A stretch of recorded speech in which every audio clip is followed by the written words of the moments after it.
Here's this week's My Boat feature.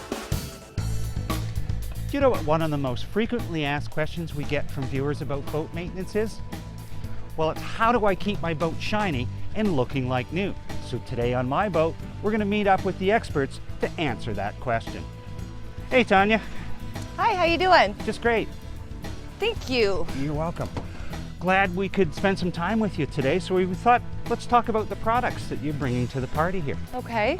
We have a general purpose adhesive cleaner, and that removes any glue or anything that's part of the prepping stage of a boat. We prep the boat also by using a 3M tape, 1 inch, 2 inch, depending on the size of the stainless. We use 100% wool pads, double-sided, again by 3M. We use Imperial compound, which is a light compound, and we also use a heavy compound, depending on how oxidized the boat is.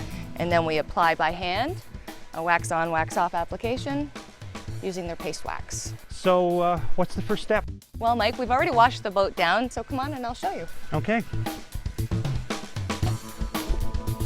So as you can see, we've already started prepping the boat using the masking tape around all of the stainless. So if you want to give me a hand doing that, Sure. I'll pass you some tape. And we can get started. The reason why we tape around all the stainless is because when you hit it with the compound, it will turn black, and we don't want to push that black into the gel coat. Yeah. We generally do this area by hand first, and then we take the buffer and lightly go around it so that it gives it, so it makes it shine. Alrighty.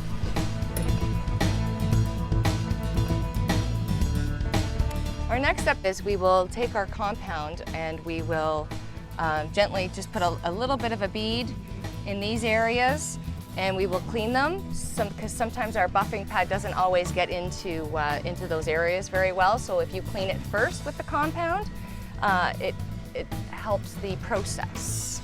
So if you just want to clean, Mike, around this area as well, and we'll get started buffing.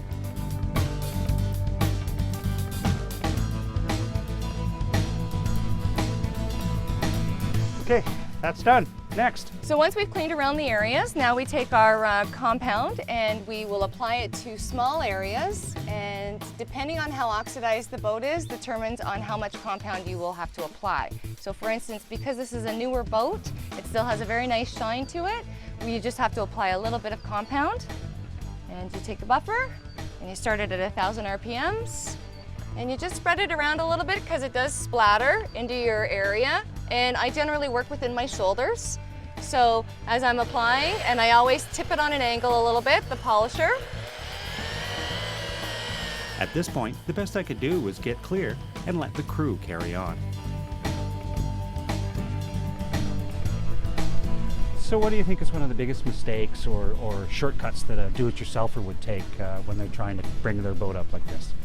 I think most people will use a cleaner wax or a restorer wax, which has a compounding agent in it as well as a wax. I strongly recommend that you polish your boat before you wax your boat. A waxer is a sealer protector. It's not a shine enhancer. It's not going to bring the luster back into your boat like polishing and waxing. So again, I let the crew from Maid to Anchor carry on, interestingly by hand, not using a power buffer. Well, we hope we've answered some of your questions about how to bring the shine back to your boat like the crew has here.